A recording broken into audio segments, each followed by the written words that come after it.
I stood by the floor-to-ceiling window of my office on the 40th floor, watching the Chicago wind whip snow against the reinforced glass. Down below, the city was just a grid of glowing arteries, cars reduced to slow-moving specks of light. Up here, it was silent. The kind of expensive silence that cost $50,000 a month in rent alone. My phone buzzed on the mahogany desk behind me. I didn't turn around immediately. I knew who it was. It was Julian, my executive assistant, likely confirming the final details of the acquisition we had been working on for 6 months. We were about to absorb a logistics company that would expand Ether Holdings' reach into the Pacific Northwest. It was a deal worth $300 million. A deal that would put my face on the cover of Forbes if I allowed them to photograph me. Which, of course, I wouldn't. I turned and picked up the phone. Julian's voice was calm, precise. "Everything is signed, Sutton. The board is ecstatic. You can go home." I smiled faintly. Home. That was a loose concept for me these days. I had a penthouse 3 blocks away, but I spent more time in this office than I did in my own bed. "Thanks, Julian," I said, my voice raspy from hours of negotiations. "I am heading out now." I hung up and looked at the item sitting on the corner of my desk. It wasn't a contract. It wasn't a financial report. It was a thick, cream-colored envelope with gold foil lettering. It looked out of place against the sleek, modern minimalism of my workspace. It looked tacky. My mother, Deirdre, had dropped it off earlier. Not by coming up to see me, of course. She had left it with the building security in the lobby because she refused to pay for parking in the garage, and she certainly didn't want to come up to what she assumed was the cramped cubicle of a low-level administrative assistant. That was who they thought I was. Sutton, the struggling freelancer. Sutton, the admin who barely scraped by. Sutton, the disappointment. I picked up the envelope. It was heavy. Expensive cardstock. I slid my finger under the flap and pulled out the invitation. Preston and Lacey. The engagement of the decade. I almost laughed. The decade? My brother, Preston, was a mid-level manager at Meridian Solutions, a tech firm that specialized in cloud storage. He made a decent salary, sure. Enough to lease a BMW and wear suits that were slightly too shiny. But the engagement of the decade? I flipped the card over. There was a handwritten note on the back in my mother's spidery, aggressive cursive. Sutton, try to dress appropriately for once. No thrift store rags. Preston invited his bosses. Do not embarrass him. I stared at the note. It wasn't an invitation, it was a summons. It was a demand for a prop. They needed the black sheep there to make the golden child shine brighter. If I was the failure, Preston was the success. If I was the mess, Preston was the order. They needed me to complete the picture. I tapped the edge of the card against the desk. I should throw it in the shredder. I should go home, order takeout from the most expensive sushi place in the city, and watch a documentary. I had work to do on Monday. I owned the parent company that owned the subsidiary that Preston worked for. Technically, I was his boss's boss's boss. But he didn't know that. None of them did. To them, I was just Sutton. The girl who left home at 19 with a backpack and a bad attitude. I looked at the date on the card. Tonight. 7 o'clock. At the Gilded Cage. My eyebrows shot up. The Gilded Cage was one of the most exclusive venues in the city. It was also one of my properties. I had bought the hotel chain that housed it 3 years ago. I knew the profit margins on their events. I knew the cost of the champagne they would be serving. And I knew for a fact that Preston could not afford this party. Which meant my parents were paying for it. The same parents who told me they couldn't co-sign a loan for my first car because things were tight. A cold, hard knot formed in my stomach. It wasn't anger. It was something older. Something sharper. I reached for my phone and texted Julian back. Cancel my dinner plans. I have a family engagement. His reply was instant. Do you need security? I looked at the invitation again. No, I typed. But keep your phone on. And have Protocol Zero ready. Just in case. I grabbed my coat. I wasn't going as the CEO of Ether Holdings. I was going as the sister they loved to hate.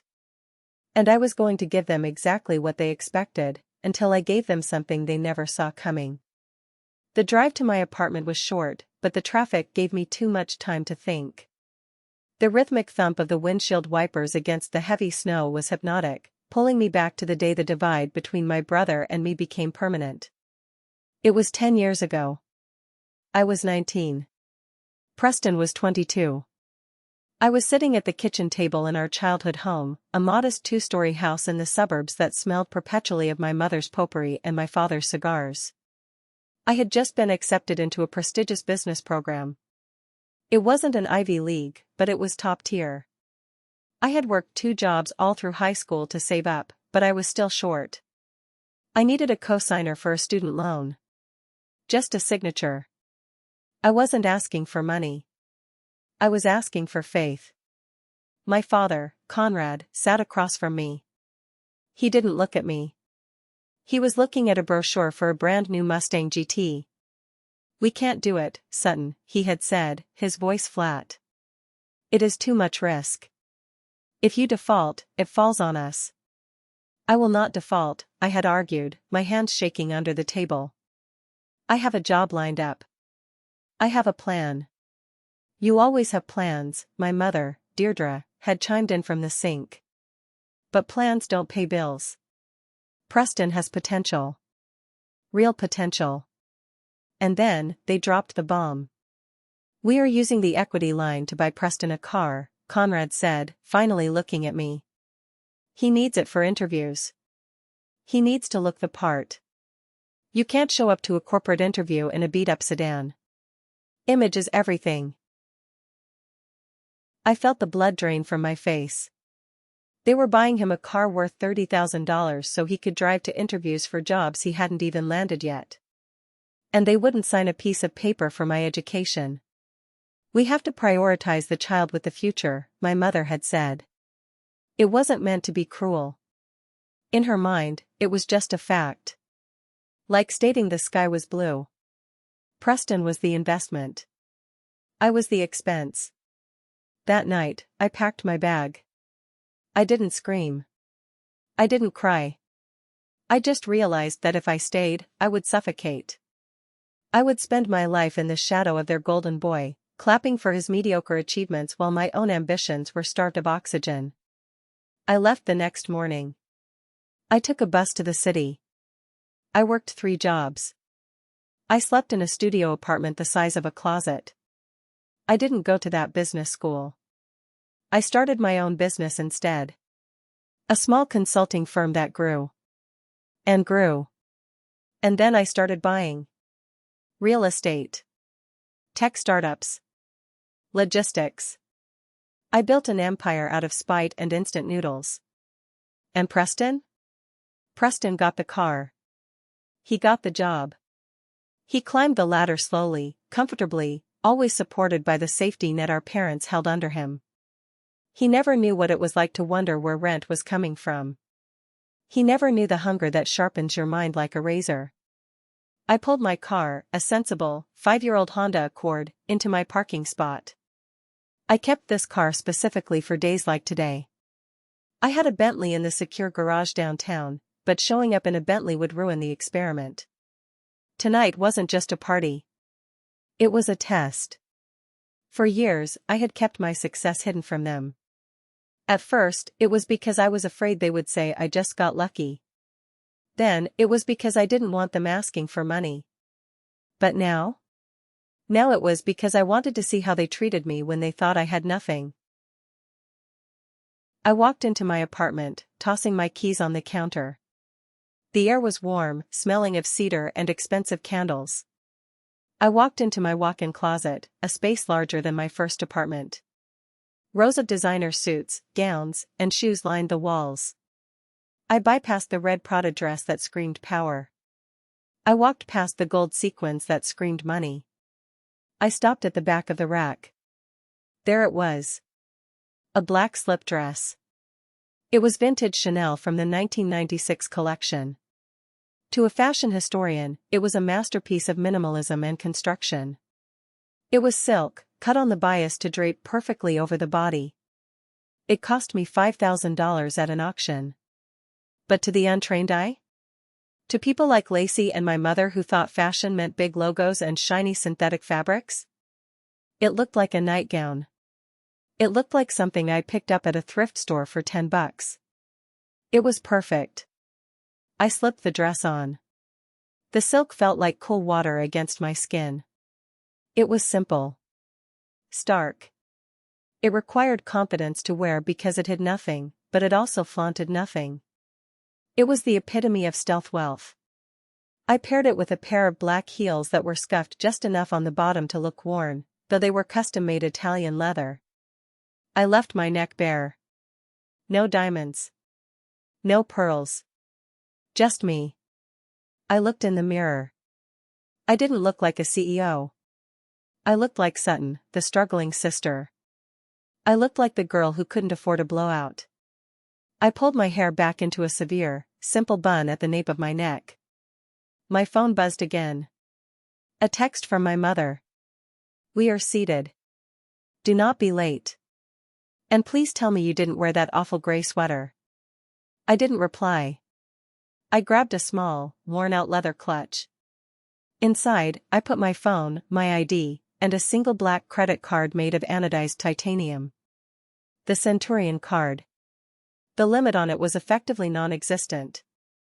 It was the only hint of my reality I carried with me. I took a deep breath. I had to get into character. I had to suppress the CEO who commanded rooms of board members. I had to become the little sister again. The one who looked at the floor when spoken to. The one who took the insults and smiled. Why was I doing this? Why not just stay home? Because I needed to know. I needed to know if there was any part of them that loved me just for being me. Not for what I could give them. Not for what I achieved. Just me. And if the answer was no, well, then I needed to sever the tie. Tonight was the final audit. If they failed, I was liquidating the emotional assets. I walked out to the Honda. The snow was falling harder now. Chicago was burying itself in white. It was fitting. Everything was about to be covered, and then, everything was about to be revealed. I texted Julian one last time. I am going in. If I text you checkmate, execute the plan. Julian replied with a single thumbs-up emoji. I drove toward the gilded cage. My hands were steady on the wheel. My heart rate was 65 beats per minute. I wasn't nervous. I was a predator disguised as prey, walking voluntarily into the trap. They thought they were the ones judging me. They didn't realize I was the one holding the gavel. The gilded cage lived up to its name. The entrance was a blaze of gold lights and red velvet ropes, cutting through the snowy darkness of the street. A line of cars stretched down the block, Range Rovers, Mercedes, Porsches. The valet team was running back and forth, their breath puffing in the freezing air. I pulled my humble Honda Accord up to the front. The car in front of me was a white G-Wagon, massive and aggressive. Lacey, my brother's fiancée, stepped out of it, followed by 3 bridesmaids who looked like clones of her. They were all wearing pastel pink faux fur coats. Lacey looked like a disco ball exploded on her. Her dress was silver, covered in sequins, with a slit that went up to her hip. It was flashy. It was loud. It was exactly her. I waited for them to move inside before I pulled up. The valet opened my door. It was Kevin, one of the head valets. He had parked my Bentley a dozen times when I came here for site inspections.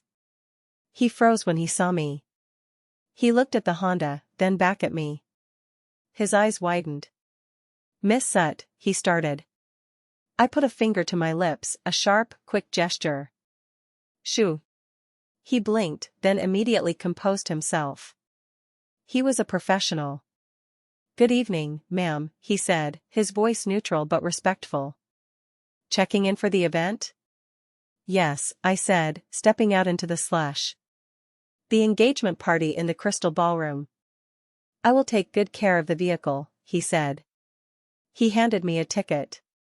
Normally, he would park the VIP cars right out front. I tilted my head toward the back lot. "Put it in the back, Kevin." "Way back." He nodded, understanding the game instantly. "Understood."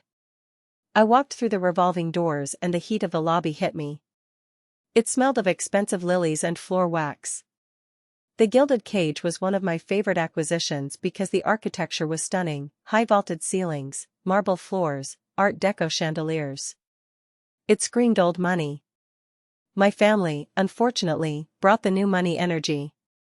I saw my mother, Deirdre, standing near the coat check. She was wearing a floor-length emerald green gown that was 2 sizes too tight. She was aggressively instructing the coat check girl on how to hang her first stole. "Be careful with that. It is mink." My mother snapped. The girl looked terrified. I approached slowly. "Hello, Mother." Deirdre turned. Her eyes scanned me from head to toe in less than a second. Her lip curled. "Sutton. You made it." She didn't hug me. She didn't smile. She just stared at my dress.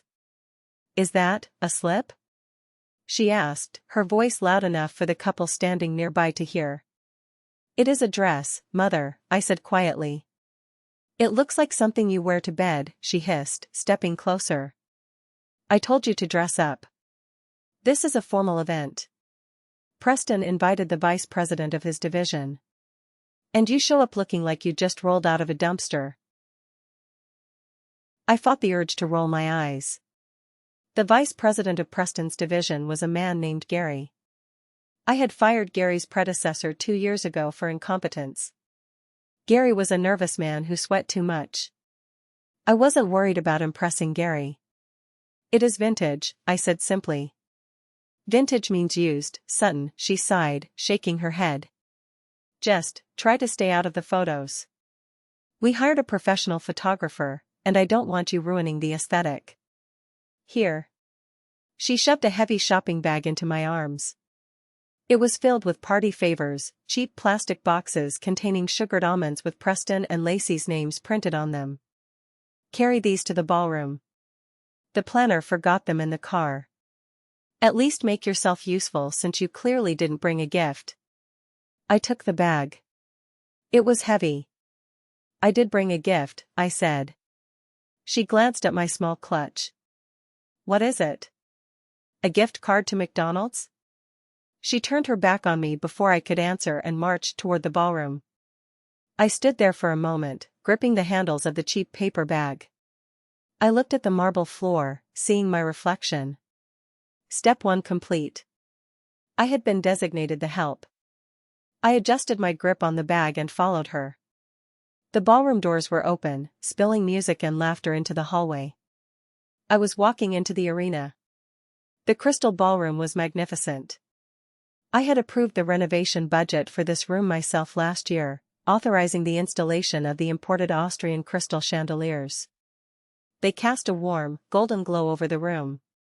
Round tables covered in white linen filled the space, each topped with an elaborate centerpiece of white roses and ostrich feathers. It was tacky, but expensive. Preston was standing near the bar, holding court. He held a whiskey glass in one hand and was gesturing wildly with the other. He was wearing a tuxedo that was a shade too blue, with a lapel pin that was a shade too large. Lacey was next to him, laughing at everything he said, throwing her head back in a way that ensured her diamond necklace caught the light. Next to her was Tanya, her maid of honor and best friend. Tanya was the kind of woman who peaked in high school and had been trying to reclaim that glory by bullying people ever since. I walked over, still holding the bag of favors. "Preston," I said. He turned. His face flushed with alcohol and adrenaline. He looked at me, his smile faltering for a fraction of a second before turning into a smirk. "Well, look who it is," he announced, his voice booming. "The Wanderer returns." He didn't hug me either. He just clapped a heavy hand on my shoulder, nearly making me drop the bag. "Everyone, this is my little sister, Sutton," he said to the group of sycophants surrounding him. "She is what do you call yourself these days? A freelance life coach?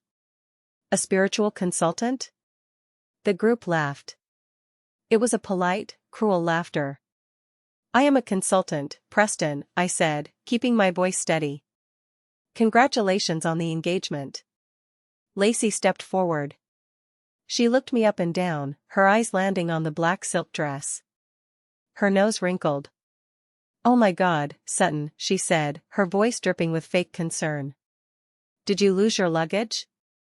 I blinked. "What?" "That dress," she said, gesturing vaguely with her champagne flute. "It is just, so brave. Wearing a nightie to a black tie event. I mean, I wish I had that kind of confidence to just not care what people think." Tanya giggled, covering her mouth. "It looks like the lining of a real dress," she whispered, but loud enough for everyone to hear. Like she forgot to put the actual dress on. I felt the heat rise in my cheeks. Not from shame, but from the sheer audacity. This dress was worth more than Lacey's entire wedding party's outfits combined. But explaining that would ruin the trap. "It is silk," I said calmly. "Polyester," Tanya corrected, reaching out to touch the fabric. I pulled back instinctively. "Don't touch me." Preston laughed, slapping his knee. "Easy, Tiger. She is sensitive about her clothes. You know how it is when you are on a budget." He turned to his friends. "Sutton here is the free spirit of the family. While I was climbing the corporate ladder at Meridian, she was finding herself. Finding herself broke." A guy in the back shouted. More laughter. Preston leaned in, his breath smelling of expensive scotch and cheap cigars. "Look, seriously, thanks for coming. But do me a favor? Try not to talk to Mr. Henderson over there. He is the regional director. I don't want him thinking my family is unstable." "Unstable." I tightened my grip on the bag of favors. "I will try to contain myself," I said. "Good," he said, dismissing me with a wave of his hand. "Now, go put those favors on the tables. Mom said you were handling setup." I wasn't handling setup. I was a guest. But to them, I was labor. I walked away from the group, feeling their eyes on my back. I heard Lacey whisper, "God, she is so depressing. Can you believe we are related?" I walked toward the tables, placing the stupid little boxes of almonds at each seat. One by one. It was methodical. It was humbling. And it gave me a perfect view of the room. I saw the way the waiters looked at the guests, with exhausted patience. I saw the way the guests looked at each other, with calculating appraisals. I saw the dynamics of power and desperation playing out in real time. And I saw where they had seated me. I finished distributing the favors and went to find my seat. I scanned the place cards on the head table. Preston, Lacey, Mom, Dad, Tanya, the bridesmaids, the groomsmen. I scanned the tables near the front. The VIPs. Preston's bosses. The wealthy relatives from Lacey's side. I kept walking back. Past the dance floor. Past the bar. I found my name at table 19. Table 19 was shoved into the back corner of the room, right next to the swinging double doors that led to the kitchen. Every time a waiter came out with a tray of food, a blast of hot air and the smell of grease hit the table. But the location wasn't the worst part. It was the company. Seated at table 19 were Great Aunt Millie, who was 92, deaf, and currently asleep in her wheelchair. Cousin Trent, who had just gotten out of court-mandated rehab for the third time and was currently trying to steal a bottle of wine from a passing waiter. And two random people I didn't recognize, likely coworkers Preston didn't really like but had to invite. I pulled out my chair. It wobbled. Of course. I sat down. The table setting was missing a fork. Mr. Gallagher, the general manager of the hotel, suddenly appeared out of nowhere. He looked frantic. He must have seen me on the security cameras or heard from the valet. He hurried over to the table, his face pale. "Ms. Sutton," he whispered, leaning down so no one else could hear. He almost called me Ms. Vance, my last name, but caught himself. "Hello, Mr. Gallagher," I said, unfolding my napkin. "Ma'am, this is unacceptable," he hissed, glancing at the kitchen doors as a waiter burst out with a tray of shrimp, nearly clipping my shoulder. "Please, let me set up a table for you on the balcony. Or the private suite. I can have dinner served in the owner's box." I looked at him. He was terrified. He thought I was testing him. And in a way, I was. But not him. "No, Mr. Gallagher," I said softly. "I am fine here." "But, the kitchen noise. The company." He glanced nervously at Cousin Trent, who was now licking a knife. "It is perfect," I said. "Do not move me. Do not offer me special treatment. Treat me exactly like everyone else at this table." He hesitated. "Are you sure?" "I am sure. But," I added, lowering my voice, "make sure the Wi-Fi signal is strong in this corner. I might need to make a presentation later." He nodded, confused but obedient. "Yes, ma'am. Of course." He scurried away. I sat back and watched the room. From this vantage point, I was invisible. I was part of the furniture. A waiter came by to pour wine. He looked at Cousin Trent, then at the sleeping aunt, then at me. He poured a small amount into my glass, barely an inch. He probably assumed I wouldn't tip. I took a sip. It was the house red. Cheap. Acidic. At the head table, I saw Preston pop a bottle of Dom Perignon. He raised a glass to the room, basking in the applause. He looked like a king. I looked down at my phone. I opened the Ether Holdings app. I pulled up the org chart for Meridian Solutions. I found Preston's name. Preston Vance, Regional Sales Manager. Status, active. Performance review, mediocre. Flags, excessive expense account usage. I hovered my finger over his profile. I could fire him right now. With one button. I could shut off his email, lock his keycard, and freeze his company assets before he even finished his champagne. But that would be too easy.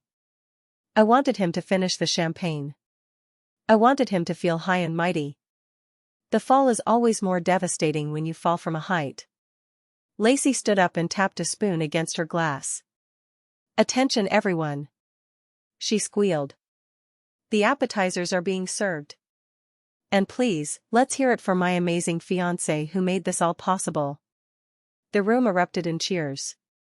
My parents beamed, clapping so hard their hands must have hurt. I clapped too. Slowly. Softly. "Enjoy the meal, Preston," I whispered to the empty air. "It is the last one you are getting on the company dime." Just then, Tanya, the maid of honor, stood up from the head table and started walking toward the back of the room. She was holding a full glass of red wine. She was walking in a straight line toward the restrooms, which were located just past my table. She locked eyes with me. She smiled.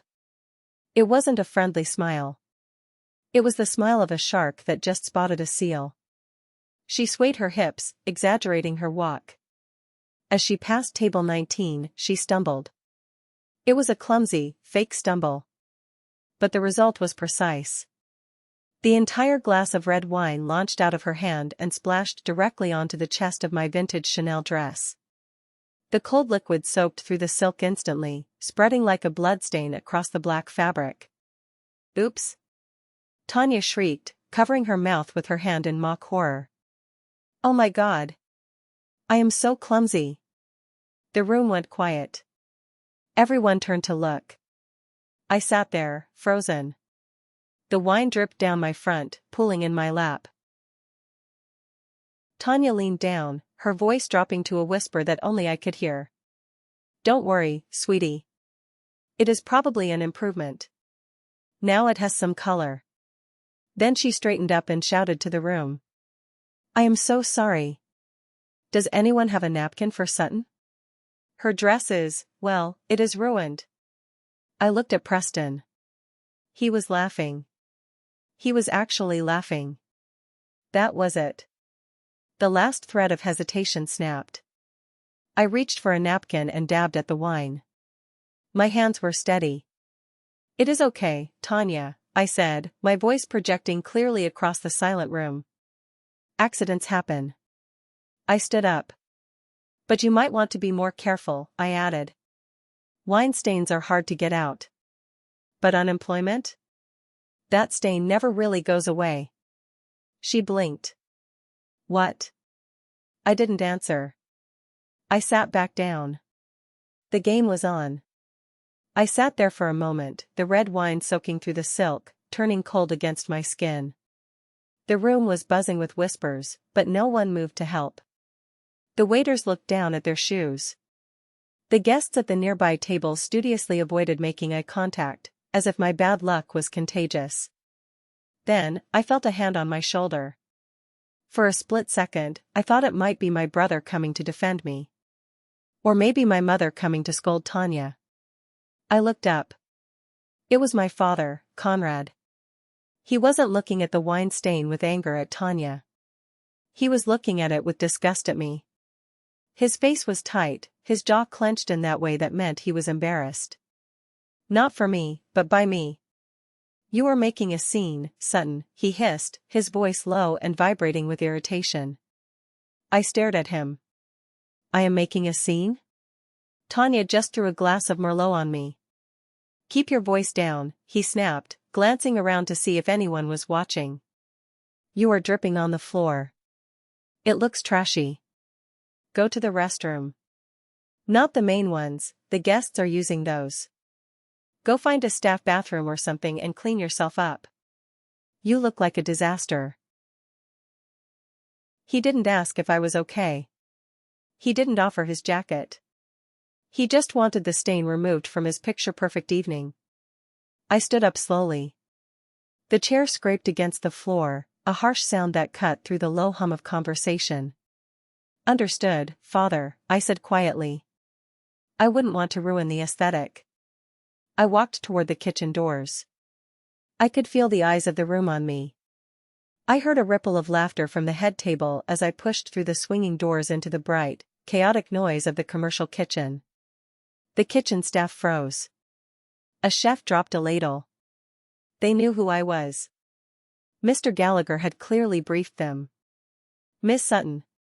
The head chef gasped, rushing forward with a clean white towel. "Oh my God, let me help you." That is vintage Chanel, isn't it?" I took the towel and dabbed at the dress. "It doesn't matter, chef. It is just a dress. Please, keep working. The risotto needs to go out in 3 minutes." He nodded, eyeing me with a mixture of awe and pity, then turned back to his brigade. "Fire table 6. Let's go." I stood by the dishwashing station, wiping the wine from my skin. The dress was ruined, obviously. The acid in the wine would eat the silk fibers. But strangely, I felt calm. The cold wetness on my chest was a physical reminder of why I was here. It was the final layer of armor being forged. I checked my phone. Julian had texted. Saw the incident on security feed. "Do you want me to cut the power to the building?" I smiled. Julian was loyal to a fault. "No," I typed back. "Let them eat cake. Then we take the bakery." I smoothed my hair, squared my shoulders, and walked back out. I wasn't going to hide in the kitchen. I was going to sit through the rest of this farce. I returned to table 19. My father was back at the head table, laughing at something Lacey was saying. He had already forgotten about me. Dinner ended, and the plates were cleared. The lights were dimmed slightly, and the DJ announced that it was time for the gift presentation. This was a tradition my family loved. It wasn't enough to receive gifts, they had to open them in front of everyone so the guests could ooh and ah at the price tags. It was a display of wealth, a measuring contest where the scorecard was publicly announced. Preston and Lacey sat on 2 velvet chairs in the center of the dance floor. A mountain of silver and gold-wrapped boxes sat behind them. First up was a gift from Lacey's parents. It was a set of keys to a vacation home in Aspen for the winter. The crowd cheered. Preston pumped his fist in the air like he had just scored a touchdown. Next were gifts from the groomsmen, expensive watches, cases of rare scotch, golf clubs made of graphite and ego. Then came my parents. Deirdre walked up, beaming, holding an envelope. "We wanted to give you something practical for your future," she announced into the microphone. "So, we have started a trust fund for your future children with an initial deposit of $50,000. The room erupted. Preston hugged our mother, lifting her off the ground. $50,000. I remembered asking them for $500 once to fix the radiator in my first apartment during a blizzard. They had told me to put on a sweater. Finally, the pile dwindled. Preston looked around. "Is that it?" he asked, grabbing the microphone. Lacey whispered something in his ear and pointed at the small, brown paper-wrapped box sitting on the edge of the table. It was my gift. I hadn't used professional wrapping. I had wrapped it myself in simple butcher paper with a twine ribbon. "Oh, right." Preston laughed. "From my little sister, Sutton. Let's see what the freelancer budget got us." He grabbed the box and shook it. It rattled. "What is it? A box of rocks?" he joked. He tore the paper off and opened the small wooden box inside. He frowned, pulling out the object. It was a compass. Not just any compass. It was a vintage brass naval compass from the 1920s, restored to perfection. It was an antique I had picked up in London for $3,000. I had engraved the back with a quote, "True north is not where you are, but where you are going." It was meant to be a symbol. A wish for him to find his own path, independent of our parents, independent of the shallow expectations placed on him. Preston held it up by the chain, dangling it like a dead mouse. Compass?" he said, his voice flat. The room was silent. They didn't understand it. "What am I supposed to do with this?" he asked, looking at me across the room. "Are we going on a treasure hunt? Or is this so I can find my way to the unemployment line with you?" Laughter rippled through the crowd. "It is an antique, Preston," I said from my table. My voice was calm, but it carried. "It is about direction." "Direction?" he scoffed. "Sutton, I have a GPS in my BMW. I have a GPS on my phone. I don't need a rusted piece of metal to tell me where north is." He turned to Lacey. "Honey, do you want a compass?" Lacey wrinkled her nose. "It smells like old pennies." "No thanks." Preston shrugged. "Well, it's the thought that counts, right? Even if the thought was cheap." He didn't put it back in the box. He didn't set it on the table. He tossed it, literally tossed it, over his shoulder toward the pile of discarded wrapping paper and trash bags that the bridesmaids were filling. The brass compass hit the floor with a heavy, dull thud. It landed next to a crumpled napkin.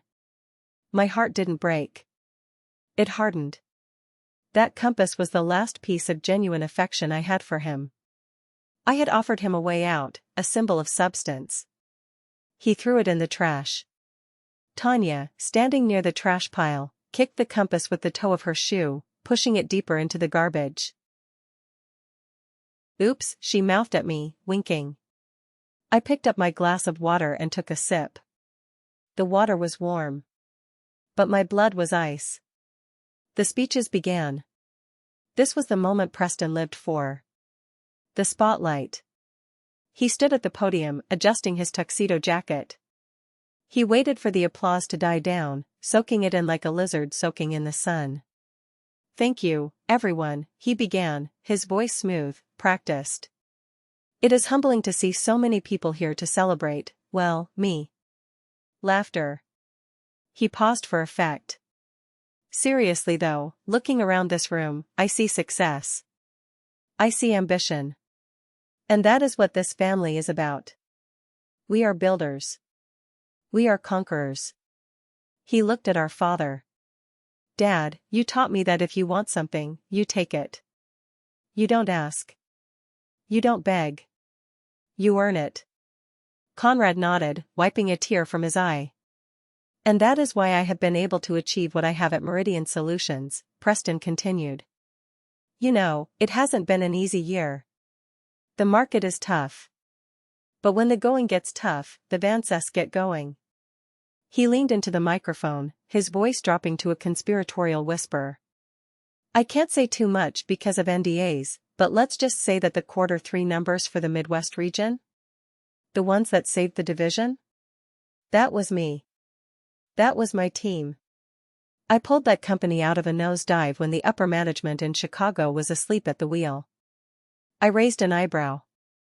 The Q3 numbers for the Midwest region were actually down 4%. I had read the report this morning. The only reason the division hadn't collapsed was because I had authorized a capital injection from the parent company to cover the payroll. Preston hadn't saved anything. He was hemorrhaging money. But he kept going. "I am expecting a promotion next month. Vice president. And with that comes a new level of responsibility. A level that some people," he paused, his eyes finding me at table 19, "will never understand." The spotlight operator, sensing the drama, swung the beam of light onto me. I sat there in my wine-stained dress, illuminated like a criminal in an interrogation room. "My sister Sutton is here tonight," Preston said, smiling that shark smile. "And I love her. I do. But let's be honest. Sutton is a dreamer. She floats from idea to idea. She doesn't understand the grind. She doesn't understand that in the real world, you can't just manifest success. You have to build it. Like I did." He raised his glass. "So here is to the builders. And here is to the people who are content to just watch us build. We need you too. Someone has to serve the coffee, right?" The room exploded in laughter and applause. It was a standing ovation. My parents stood up first, clapping the loudest. Lacey was cheering. Tanya was hooting. They were celebrating my humiliation. They were toasting to my failure. I looked at the clock on the wall. It was 9:15. The market was closed. But the boardroom was about to open. I didn't clap. I placed my hands on the edge of the table. I pushed my chair back. The metal leg screeched against the parquet floor. It was a horrible sound, sharp and dissonant. It silenced the table nearby. Then the next table. I stood up. I didn't look at my parents. I didn't look at the exit. I looked directly at Preston. He stopped smiling. He looked annoyed. "Sutton?" He said into the mic, "Sit down.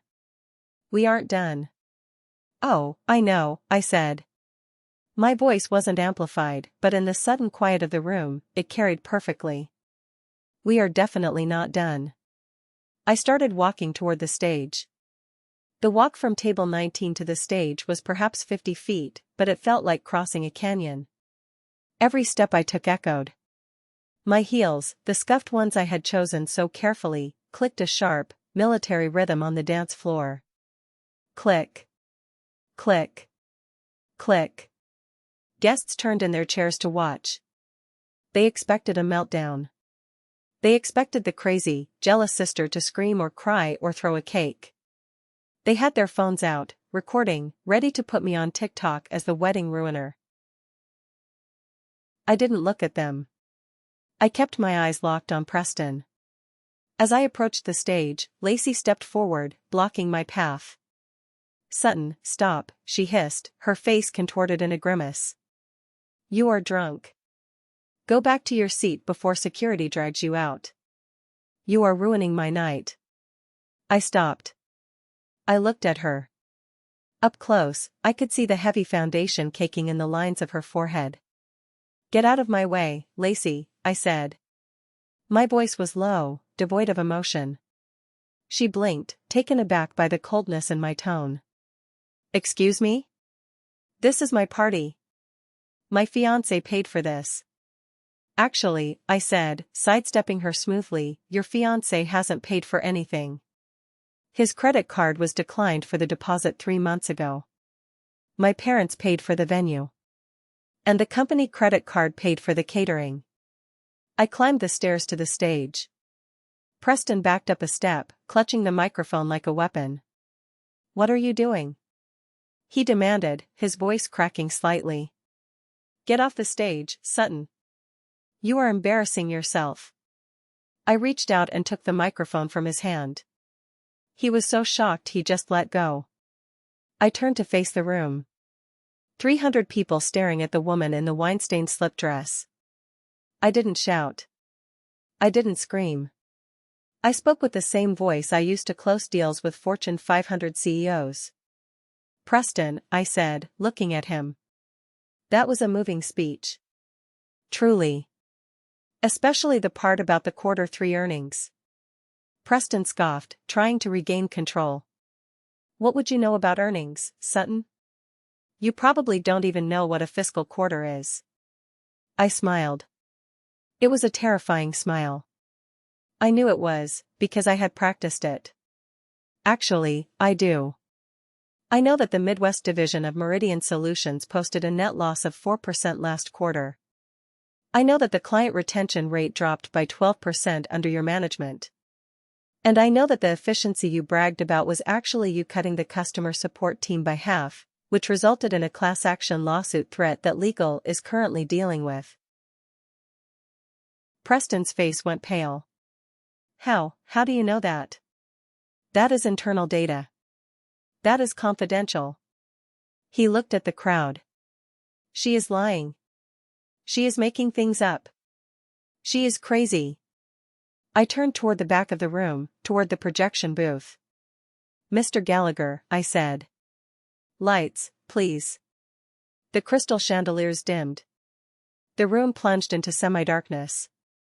Behind me, the massive projection screen that had been cycling through photos of Preston and Lacey holding hands in a meadow flickered. The image changed. It wasn't a photo. It was a corporate organizational chart. It was sleek, modern, and complex. At the very top, in a box larger than the rest, was the logo of Ether Holdings. The multi-billion-dollar conglomerate that owned real estate, logistics, and technology firms across the globe. Inside the box was a photo. A professional headshot. It was me.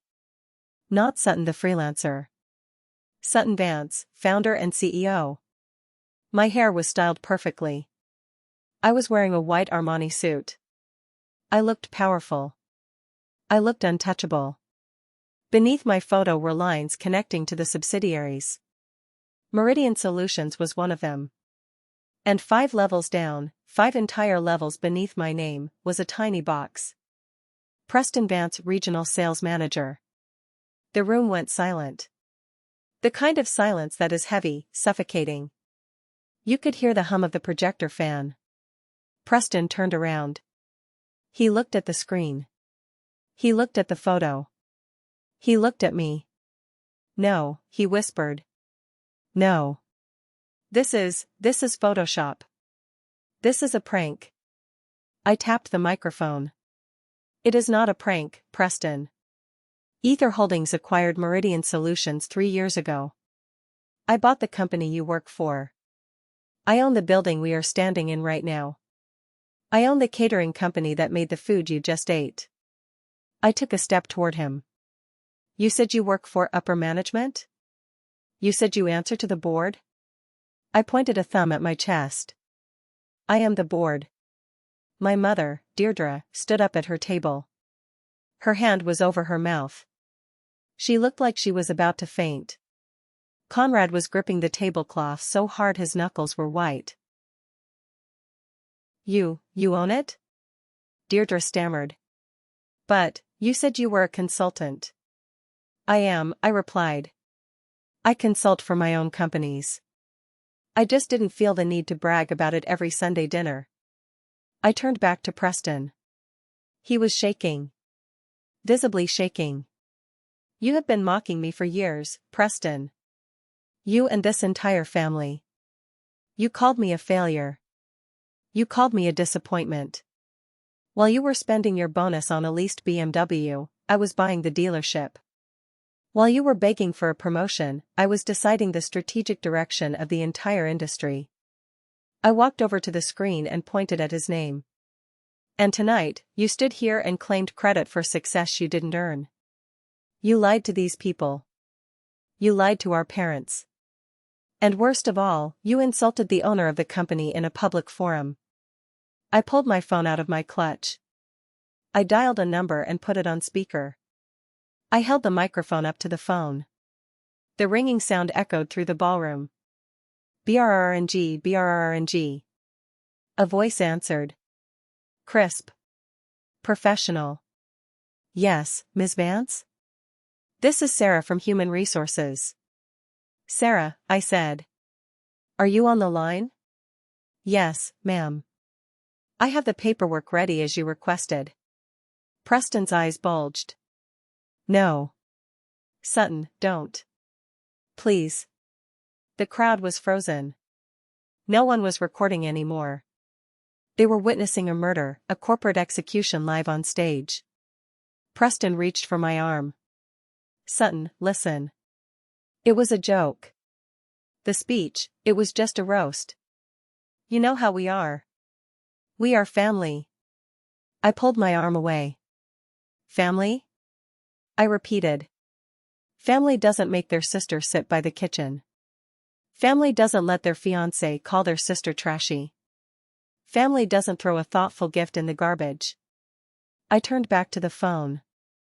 Sarah, please read the grounds for termination for Mr. Preston Vance.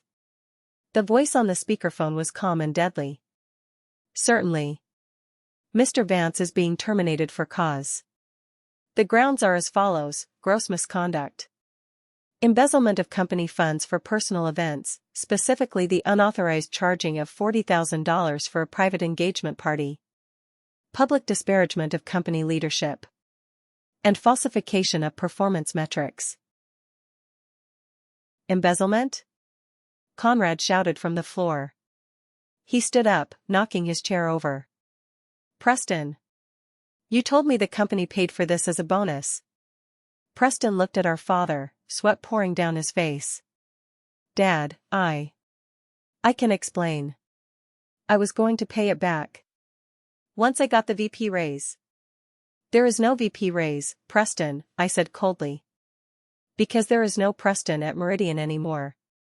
I spoke into the phone. Sarah, execute the termination. Lock his accounts. Revoke his security clearance immediately. Done, Sarah replied. His badge is deactivated. Security at the HQ has been notified to box up his personal effects. I hung up the phone. I looked at Preston. He looked small. The tuxedo didn't make him look rich anymore. It made him look like a waiter who had stolen a suit. You're fired, Preston. Effective immediately. Lacey let out a shriek. Fired? But, the wedding. The house in Aspen. Who is going to pay for the wedding? I looked at her. I suggest you start looking for a job, Lacey. Or maybe you can sell that dress. I hear polyester fetches a good price at the recycling center. I signaled to Julian, who had quietly entered the room with 2 large security guards. They weren't hotel security. They were my private security. Please escort Mr. Vance off the property, I said. He is trespassing. Preston tried to argue. Sutton. You can't do this. Mom. Dad. Do something. Deirdre and Conrad stood there, paralyzed. They looked from Preston, the fraud, to me, the billionaire. Their brains were short-circuiting. The narrative they had built for 30 years had just collapsed. Their golden boy was fool's gold. Their black sheep was the shepherd. The guards grabbed Preston by the arms. He didn't fight. He just slumped, all the arrogance draining out of him like air from a punctured tire. As they dragged him down the stairs, passing the stunned guests, passing the table where he had mocked me, I felt nothing. No joy. No sadness. Just the quiet satisfaction of a balance sheet finally balancing. I looked at the crowd one last time. "Enjoy the rest of the evening," I said. "The bar is open. But from now on, it is a cash bar." I dropped the microphone. The room didn't explode into chaos immediately. It started with a murmur, a low-frequency rumble that grew into a roar. As I walked down the stairs, the sea of people parted. Guests who had sneered at me an hour ago were now scrambling to get out of my way, their eyes wide with fear and respect. I saw Tanya trying to hide behind a centerpiece, terrified I might remember her name. My parents intercepted me near the exit. "Sutton!" Deirdre cried out, grabbing my arm. Her grip was desperate. "Sutton, wait." I stopped. I didn't pull away. I just looked at her hand on my arm until she let go. "My baby," she breathed, her eyes darting frantically. "Why didn't you tell us?" We had no idea." "Ether Holdings?" That is Fortune 100. I looked at her. "Would it have mattered, Mother? Would you have loved me more? Or would you have just asked me for more money?"